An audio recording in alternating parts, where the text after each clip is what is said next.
ahead. Sorry.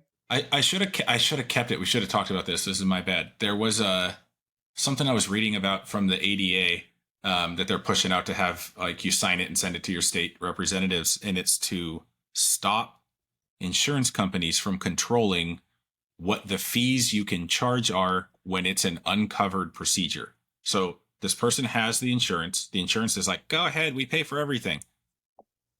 Let's use veneers. They don't cover veneers.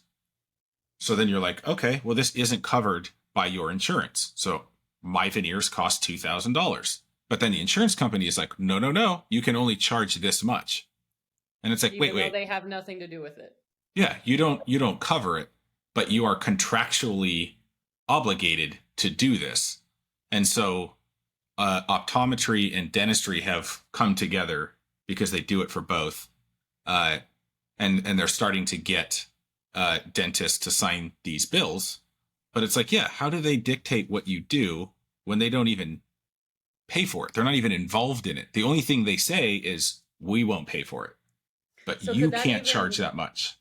go towards the things that, some dentists do, like Botox and like, you see what I'm saying? Oh yeah, but you're living in a PPO world too. I mean, Yeah. all of these insurances have things they won't cover. You get down to Medicaid, and it's like, yeah, you need a crown. No, pull the tooth, get a partial denture. But the other thing that it does as well, and they made mention of this in that article I was reading, is that it also, the cost of everything go up for what we're putting in people's mouths, right? So supplies, teammates, labs, all of this stuff goes up, but the reimbursement goes down. And so what it leads to logical, is Brian. that What's the problem with it? Yeah. What it leads to is then dentists start, like, you got to look for a lab that's cheaper. So like, okay, well, anyone that so what do you do? Anyone that has this insurance gets this like shit lab, but it's because you can't charge for it, right? So a lot of times that's exactly what happens, though.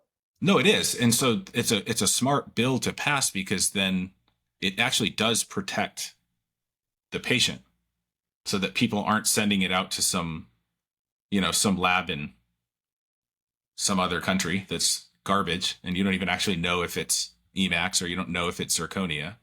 So it does protect, I think, both patient and dentist. But yeah, well, probably back to your point, it would be nice if it would be a lot more conversation about this to the public, because I feel like public doesn't know, and they don't know what lab you're going to send it to and what material you're going to get. And, if you ask any normal patient, they would prefer better material. But if they're locked into certain decision that's already made for them, I don't think they would be super thrilled about it.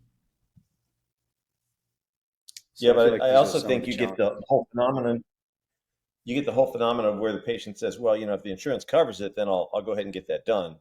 But if it doesn't, then I won't, thinking that the insurance is the righteous arbiter of dental care, or they're just not interested in investing the money. I mean, I had a lady Wednesday, front tooth is brown. Okay, it is brown. It's not yellow. It is brown. Okay, we take an X-ray, big abscess. You need a root canal, and then she wanted to have something done to make it white. And she's like, well, could you just put the crown on?